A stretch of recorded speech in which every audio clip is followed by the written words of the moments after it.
22 hours. That is how long Daniel was inside that operation theater.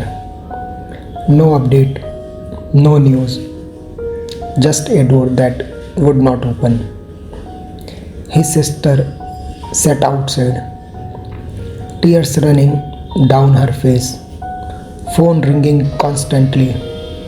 His family in South Sudan, desperate for the news. And I sat beside her, not knowing what to say. Because honestly, even my own hope was being tested. This is how Mr. Daniel medical journey began.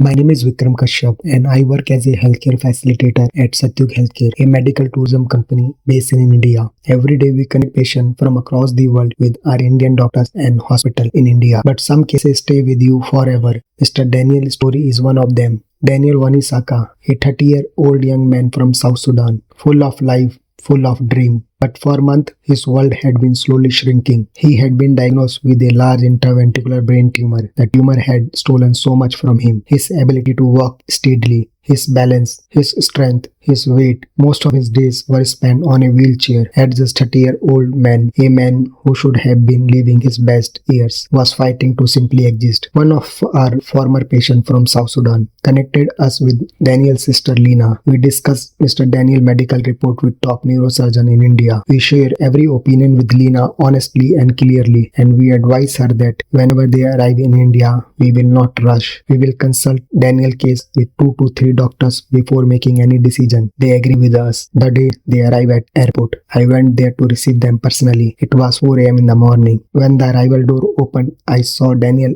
being pushed out on a wheelchair. He looked so fragile, so different from the young man I had only heard about. I helped them settle into their hotel as quietly as I could. Next morning, I took them to the Aakash Hospital where we consulted with a senior neurosurgeon. He examined Daniel thoroughly and reviewed all the reports they had brought from their country. The doctor said that the tumor is very large, the surgery would be extremely risky and complete removal could not be guaranteed. From there, we went to seek a second medical opinion from a different doctor. After the consultation, his assessment was the same. He said that surgery would be long and complicated. The patient may need to spend weeks in the ICU and there was a risk to Daniel's life. We had now received almost the same medical opinion from second doctor as well. So we asked Lina to call her family in South Sudan to make them aware of the situation and prepare them for whatever lay ahead. It was a difficult conversation for all of them. Next day morning, we went to the Aakash Hospital to get one more opinion. There we met Dr. Amit Srivastava. I had worked with him on some of the most complex tumor cases I had ever seen. I had completed faith in him, not just in his skill, but in his heart. Dr. Amit examined Mr. Daniel carefully. His medical opinion was consistent with the others, but what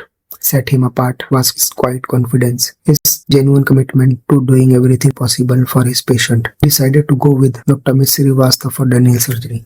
That Sunday, Daniel was admitted to the Aakash Hospital. The surgery was scheduled for early Monday morning at around 8 a.m. They wheeled Daniel into the operation theater. The surgical team told us to expect a 7 to 8 hour procedure. Lina and I sat outside waiting. The first few hours passed with relative calm. We drank tea, we talked about small things, and I tried to keep Lina's spirits up. Then 8 hours passed, then 10. The hand on the clock kept moving, and Daniel had not come out. By 11 p.m., Lina's phone had not stopped ringing. The family in South Sudan was desperate for the news. I went to the operation theater to ask for an update. The nurse told me 1 or 2 hours more. I walked back to where Lina was sitting and I saw tears streaming silently down her face. I sat beside her and did not leave. By 3 a.m., we were still sitting outside the operation theater, exhausted and frightened, but refusing to give hope. But I will be honest with you, in those dark hours sitting under the cold hospital light at 3 a.m. in the morning, even my own hope was being tested.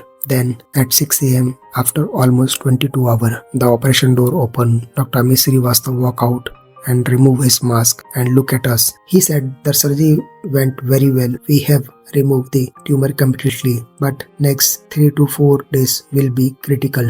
Daniel was moved to the ICU for 4 days. He remained unconscious.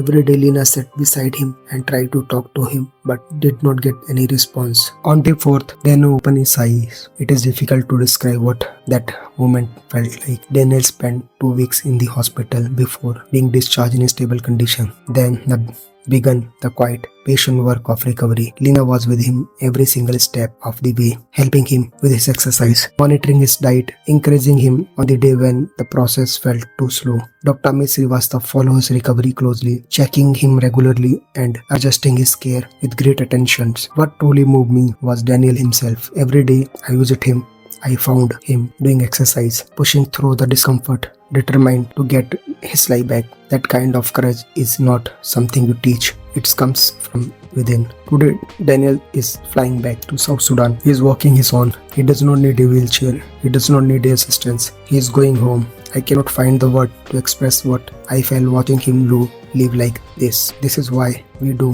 what we do. Here is advice for every single patient family. Whenever you are traveling to India for a complex medical procedure, kindly bring an attendant who is emotionally strong, present and involved. Lina was not just a sister, she was Daniel's lifeline. Without her courage, her patience and her love, Daniel's recovery would not have been what it is today. An active and caring attendant is not a luxury, they are part of the treatment itself. Daniel, we all are proud of you. Get well, live fully and never forget how hard you fought.